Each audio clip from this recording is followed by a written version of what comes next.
Whoa, what is going on, football fans? Back at it with another New York Giants video. Had about 3.5, 4 hours to really soak in this win as the New York Giants get off to a 2-0 start. Instead of going live tonight, I'm going to go live tomorrow. I'm going to live stream the Eagles game, being that they're from within the division. It'll be more of a Giants hangout while I do the play-by-play of the Eagles game, obviously rooting on the Minnesota Vikings as we hope that the New York Giants take over sole possession in the NFC East. The Giants get to 2-0. Maybe I'll have a video out tomorrow as well. We'll see if I can work it around my work schedule. But regardless, I am super excited. Kind of wanted to recap the game. We'll jump into some of the statistics from within the game, talk about all three facets of the football team, go over who I think were the most important players and coaches as to why the Giants ultimately won this game. But before we dive into all of that, just be happy as a New York Giants fan. I understand a lot of Giants fans are thinking bigger picture. They're thinking about the possibility of potentially moving off of Daniel Jones at the end of the year. We don't know where we're going to be picking. We don't know how Daniel Jones is going to play over the next 15 games, and we don't know how this coaching staff is going to analyze that. So you can't control it. Why not enjoy the ride and see where this team is going this season? I don't think many of us expected a 2-0 start. Suddenly now we're looking at a Dallas Cowboys team who, well, their defense has looked good. And by no means do I think this game is going to be a pushover. They certainly have a good defense, and our offensive line is certainly struggling. Jones has had some troubles for sure, specifically in the first halves of these games. But they're without Dak Prescott. They're without their starting left tackle. It's a game we can win at home. And then you look at the Chicago Bears after that. Again, a game we can win at home. So the Giants are off to a promising start, and I don't think it's unrealistic as a Giants fan to feel that the Giants could start 3-1, potentially 4-0, but I won't go crazy. It's one game at a time, and we're 2-0. So soak it in. When's the last time the Giants were 2 games over 500? I'm assuming it was 2016. So it's been a really long time to get off to a start like this. And yeah, were there a lot of things that the New York Giants have to work on from this game? Absolutely. Much like last week, there are some weaknesses to this football team that need to be improved upon that we'll talk about throughout the video. But there were things, at least in my opinion, all three facets, whether it be special teams, the offense, and the defense, that you liked. Obviously, it goes without saying, the defense was the biggest reason why the New York Giants won this football game today. And we're going to dive into the stats. We're going to dive into the offensive and defensive stats for both teams. You probably can't read it, but I can, and I'll read it all for you guys. In this game, the New York Giants held Baker Mayfield to 145 yards in terms of passing yards on 29 attempts. Now, where they did struggle, I will say, in terms of the run defense, they let up 146 yards of 23 carries for 6.3 yards a tote. And it did seem that their offensive line was getting a much better push than our offensive line when it came to run blocking, especially early on in the game. And as the game wore along, of course, McCaffrey broke off a big run of 49 yards. But even outside of that, they were running the ball fairly well. I think that was kind of by design by the New York Giants, that they were saying, we'll allow them to run the ball. We're not going to let Baker Mayfield beat us over the top with Cordell Flott in there at the cornerback position. I'll dive into Wink's approach throughout this game and just how masterful of a job it was. But to me, they said, yeah, we'll give up the yards on the ground, but we're not going to let you beat us over the top. Now, the Giants definitely benefited from some drops. I don't have the drops in front of me, but the Carolina wide receiving corps certainly had a good amount of them, at least 4 or 5 at key spots in this game. So by no means was our coverage flawless, but it was as good as you could have hoped for with Cordell Flott out there. Dory Jackson continues to be really good for this Giants team. I don't think he gets enough praise on a week-in, week-out basis. It's almost gotten to the point where as fans, we expect that of him. But just a great overall performance by this defense. I could get into individuals like O'Shane Ximines, who, of course, had another really good game. You need to praise O'Shane Ximines, and I'll get more into him throughout this video. In terms of the receiving yards, I mean, Christian McCaffrey was a guy I had a lot of worries about, more so as a pass catcher than a running back in this game with our linebackers in coverage. Wink came out with a great game plan. We limited him to only 26 yards in the air, and their leading receiver was DJ Moore, who only had 43 yards. Cordell Flott certainly got cooked on one drive. I think it was the drive in which DJ Moore caught the touchdown. He gave up a couple of big pass plays, but outside of that, he did the job. I mean, for God's sakes, their quarterback only had 145 yards passing. On the offensive end, if you just look at the stats, Daniel Jones, once again, fairly efficient, 22 of 34. So that's about near a 70%, not quite, but over 65% completion percentage. Last week, he had an even higher completion percentage, 176 yards, 1 touchdown, no interceptions. He was sacked 3 times. He had an 87.4 QB rating. So you look at that stat line and you say to yourself, he was a game manager. And that's essentially what he was. He was a game manager in this game. The New York Giants relied more so on the defense to get the W. I'll talk more about Daniel Jones' performance throughout the rest of this video. As you know, I just want to kind of just go over everything. Saquon Barkley, you look at the stats, they're not super, right? But in my opinion, in this game, Saquon Barkley was just as impressive as he was week one. Of course, not statistically. He didn't have the gigantic runs. But when you factor in what the Carolina Panthers did, they had 8 in the box the entire game, and Saquon Barkley just kept with it. I think he only had 3 yards at halftime, maybe 5 yards at halftime, and he really, really got things going in the second half. In the second half, he had, over 65 yards rushing. So he had a great second half and was as big of a reason, at least on the offensive end, as anybody, why the Giants won this football game. He had a couple of key runs down the stretch, big runs, and a couple of those, the Giants didn't even give him any holes. He was able to, kind of cut through the creases and find a way to get it done. He ran hard, had a couple of catches in this game as well. So again, tip your cap to Saquon Barkley. He had another tremendous game. Brightwell had that big run, 1 carry, 14 yards, where the Giants kind of lined up with a 3 running back set. They had Brightwell at the fullback. They had Breida, I think it was out wide left, and Barkley in the backfield. Whatever it was, they had 3 running backs out there at the same time. They ended up handing to Breida. I think it was on a 4th and short. Maybe it was a 3rd and short. I can't quite remember. And Richie James stepped up, at least statistically. 5 catches, 51 yards, was the New York Giants' leading receiver. And when I looked at the stat line, I said to myself, at the end of the game, if you just looked at the receivers and in terms of who led the team in receiving yards, you would have thought it was a preseason game. Richie James, David Sills, Sterling Shepard, and Tanner Hudson. And then Daniel Bellinger. Those were our leading receivers. Barkley had 3 catches for 16 yards as well. We'll get into the individual drives and where I think the New York Giants offense kind of started to, get into another gear. But in the first half, it was non-existent. The defense is what carried us this game. And, as I said earlier, I'm going to give a couple of individuals praises on the defense. O'Shane Ximines, we're going to start with. O'Shane Ximines was a player that New York Giants fans couldn't stand. They hated the fact that he even made the roster. I'm all over Twitter. That was a talking point by a lot of New York Giants fans on it. I've never been a big fan of O'Shane Ximines, to be completely honest with you, even in his rookie year. But I was not opposed to him making this team. I said to myself, this is a new regime. They probably feel like he fits the scheme better than a guy like Quincy Roche. And obviously now over the first 2 weeks between him and Jihad Ward, who I don't want to forget either, as Giants fans, you've now seen why they made this team. O'Shane Ximines today was all over the field. He had a sack. I think he had a batted ball in coverage, and he was active off the edge. So, for those 2 players to step in and play the way that they have so far this year in the absence of Kayvon Thibodeau and Azeez Ojulari is insane. You think around the league, you think about teams that lose their 2 top edge rushers to get these guys to step in and play the way that they have. It's an incredible job by this New York Giants defense and those 2 individuals in particular. So I think you need to tip your cap to them. The other thing I wanted to touch on real quick was the team stats and where the New York Giants kind of improved upon. I meant to feature that earlier before I started to jump into the individuals. Our 3rd down conversion rate, still not very good, only 6 of 18. It is an improvement over last week, in which the Giants were only 2 of 10, but where they continue to flourish. The Giants held the Panthers to 2 of 12 on 3rd down. I think last game, it was 3 of 11, if I'm not mistaken. So I think they've surrendered 5 first downs in 23 3rd down opportunities. So the New York Giants defense on 3rd down has been incredible. Just absolutely fantastic. The Panthers were 1 of 1 on 4th down. Another key area where the New York Giants really flourished was the time of possession. We out-penalized them, which is not good. We had 8 penalties for 62 yards, them 5 for 38. But the 2 turnovers, of course, is a big difference maker in this football game that happened earlier, from within the game, but ultimately was probably the deciding factor of why we won it. But in terms of time of possession, the New York Giants possessed the ball for 36 minutes. The Panthers possessed it for 24. And that goes back to the turnovers. To start the game, Carolina Panthers had a kick return that they fumbled. New York Giants fell on top of it. Offense couldn't cash in. We had to settle for 3, but we got off to a nice little start. Next drive, Panthers fumble. New York Giants come up with it. We get another 3, but again, we have to settle because the offense can't get the job done. And in the first half for me, the defensive approach, at least the way it seemed for me, was not to be overly aggressive. There were a couple times that we blitzed, and Baker Mayfield did a really good job picking it up, and he hit a couple of receivers for big gains, and I think Wink kind of adjusted his defensive approach throughout this game. It was an absolutely masterful job today by Wink Martindale.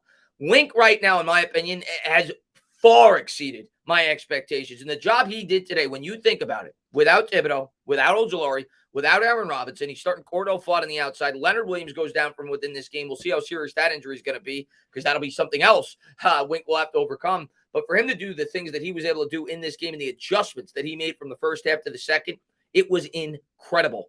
I also think the offensive play calling got much better in the second half, much like we won. We'll talk more about them. But the main reason why we won this game was Graham Gano, who we'll talk about as well, and Don Wink Martindale.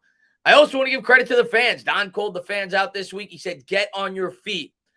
I wasn't at the game. I was watching it, live streaming the game. Every time I looked up, I didn't see a seat that was being sat in.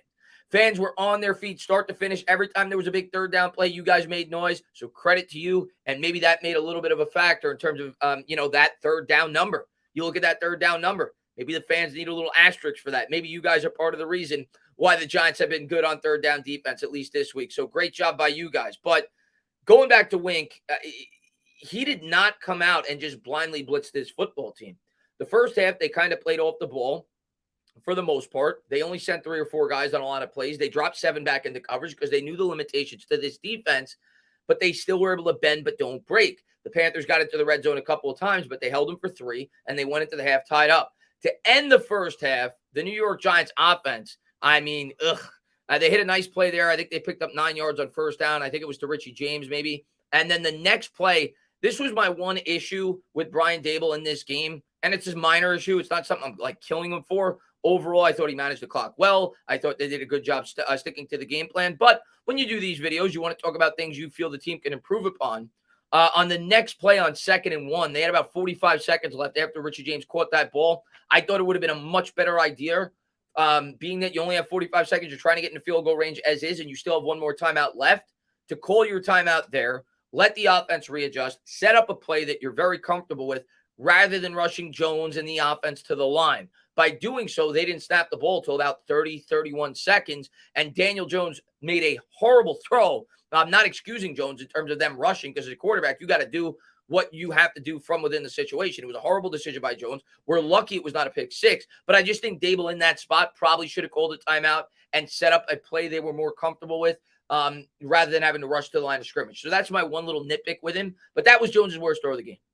Make no mistake about it. He also missed Kadarius Toney. I think it was in the first half on a throw where he could have hit him for a big play. And I'm sure when we see the old 22s, he probably missed a throw here or there. The interior offensive line didn't do him very many favors in this game. They continue to struggle, and I expect that to continue to happen over the course of this year. When it comes to pass protection, the Giants were a bit more balanced in this game, though. It was basically 50-50 in terms of pass run in the offense. And the first half, the offense was pitiful. It was pitiful, much like game number 1. Then they went in at the half. First drive, the offense continued to struggle. I think they had a 3-and-out. The defense may have given up a touchdown, I believe, actually, on the first drive for the Carolina Panthers, in which we fell behind by 7. And then the offense had their best drive of the game, which, of course, was highlighted by Daniel Jones. And tip your cap. Yeah, the offense was stagnant for the most part, but they made adjustments. They made some plays. They had 3 scoring drives in the second half, and it started with the second drive, in which the New York Giants were able to go all the way down the field and score a touchdown.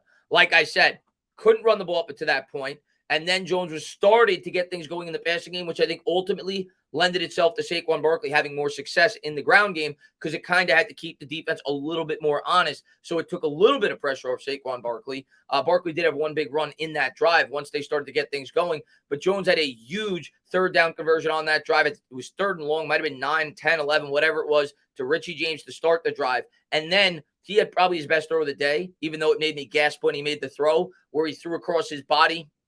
And he put a lot of zip on that throw, was able to hit James down the middle of the field before ultimately finally running that RPO, something that Bad Dog and myself were calling for throughout that game, being that we knew the defense was overemphasizing trying to stuff Saquon Barkley. It opened up the opportunity to pull it back and hit Daniel Bellinger, and it was a very well-designed play. So you saw the New York Giants start to make some adjustments with their offense in the second half, much like last week, which is a sign of a good coaching staff.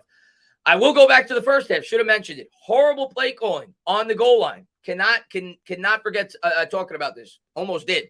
Horrible by Kafka on the goal line when the New York Giants got to the 2-yard line after it was a direct handoff, a direct snap rather, to Saquon Barkley, where they got to the 2-yard line. The next play, the design run for Daniel Jones, made no sense whatsoever. That's just getting way too cute. When you're at the 2-yard line, you line up in the goal line, you either hand up to Saquon Barkley with maybe a fullback in front of him, or you fake it to Barkley and you roll out and you try to hit a pass. You don't do a direct snap to Daniel Jones for a design QB run. And I thought that was an opportunity where the New York Giants probably could have scored a touchdown. So we certainly struggled from within the red zone in this game. And I thought the red zone play calling specifically on that drive was really bad. But I will give credit where it's due. The offensive play calling got a lot better in the second half. Like I said, we had 3 scoring drives, 2 of which resulted in field goals. Nevertheless, we were able to move the ball a bit more. We were able to put enough points on the board, and give credit to Graham Gano. before we talk more about the defense, give credit to Graham Gano, dude. Like Graham Gano, 52 yards. That was hard enough. I think it was to tie the game at the time. And then he hits a 56-yarder to put the New York Giants ahead. Like, incredible. This guy has been so good. And, of course, he beat the Giants with a 63-yard field goal for the team we were going up against today. So he kind of returned the favor for the New York Giants today. But he has been incredible since the New York Giants have gotten him. And hopefully Graham Gano sticks around for a long time because I know, and, I know he doesn't listen to this video, but trust me, New York Giants fans appreciate you, Graham. You've been really good, and you deserve every penny that you're getting. And if there's a guy on this team that deserves a raise, you're certainly near the top of the list. So you're definitely one of the guys I'm giving a game ball to. The other guy's going to be Wink and the fans. But, yeah, Jones made some plays when he needed to make them. I think it was very similar to last week. Game manager made a couple of crucial mistakes. Luckily, in this game, they didn't take advantage of it with that one really bad throw that should have been an interception. Probably would have been a pick six. So we got really lucky there for sure. And he was a game manager, and he made some plays when he needed to make them. He had that key touchdown drive. He had a couple of big plays there down the stretch. Of course, had the run to seal out the game. You think about that. As good as the defense was, and I'm giving 90% of the credit in this game to the defense, they got two crucial first downs on offense. And Barkley kind of picked up the first one. It became second and 3. They jumped off sides. And then Jones had the big run up the middle as things started to open up, and that kind of put the game on ice. So those two first downs were huge at the end of this game to not even give Carolina an opportunity to go down the field and tie this game with a field goal. So the offense, while it was not very good and horrible in the first half, it at least showed signs of growth once again in the second half. And I do expect, like I've said all along, for the first 4, 5, 6 weeks, for this offense to be far from a finished product for several factors that I've said. Jones has a lot of growing to do as a quarterback. He also has a lot of growing to do from within this offense.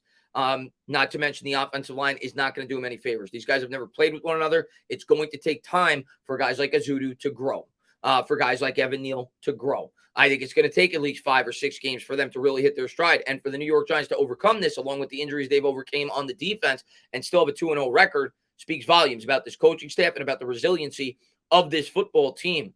But yeah, the offense is about what I've expected it was going to be coming into the year to start the year, which was not great. I thought it was an offense that would try to focus on Saquon Barkley, which they've done before they feel like they're ready to really start to open this thing up. But I do think there's going to come a point in the season where the Giants do open this offense up and they give Daniel Jones a real opportunity to go out there and win football games for this team. I just don't think they're there yet. That offensive line needs to get better. Jones and the receivers need to get better chemistry. And then they'll really start to open this thing up. But probably expect a similar approach here for the next 3 weeks or so. And then maybe we'll really, truly start to see this New York Giants offense show some growth in terms of the passing attack. So it was mediocre. I gave Jones a C+ last week. I'm going to give him a C+ this week. He had a couple of big drives. He had a couple of good moments. He was efficient, didn't turn the football over. I understand he should have on one play, but he got the job done. It wasn't great. He's not the main reason we won. He's also not the reason we lost. Of course, we didn't lose, but he didn't lose us the game. Defense, incredible. We already talked about the first half performance. As impressed as I was with Wink's game plan in the first half, and there's several individuals I could talk about. Cordell Flott, for a third-round rookie, for him to step up in the way he did, very good. Julian Love made a number of good plays. Darnay Holmes, we gave him slack week 1, definitely had a couple of bad plays in coverage, but even he was pretty good in this game. He also had a couple of good blitzes off the edge. Same thing with Julian Love. They used the DBs a lot. Xavier McKinney, they blitzed him a ton in this game as well. There were so many individuals in this game on the defensive end that you can mention. Adoree Jackson deserves mentioning. But the main contributor is Wink and the scheme that he was able to draw up against this offense. The first half, like I said, it looked like a completely different defensive approach than the second half. The second half, all of a sudden, you started to see Wink blitz all over the field where we weren't nearly as aggressive as that in the first half, and it gave Baker Mayfield fits when they were getting into second and third and long situations. He didn't know where the blitzes were coming from. They were coming all over. They were hitting him on the blind side. The defensive game plan and the game calling from within the game by Wink Martindale was masterful in this game, and he deserves all the credit in the world. And I think the biggest thing that you should be encouraged about by a New York Giants fan is not the performance of either side of the ball. It's the coaching, both on the offensive and on the defensive side throughout the first 2 weeks. The adjustments that these guys have been able to make have been great. Was it a pretty win? No.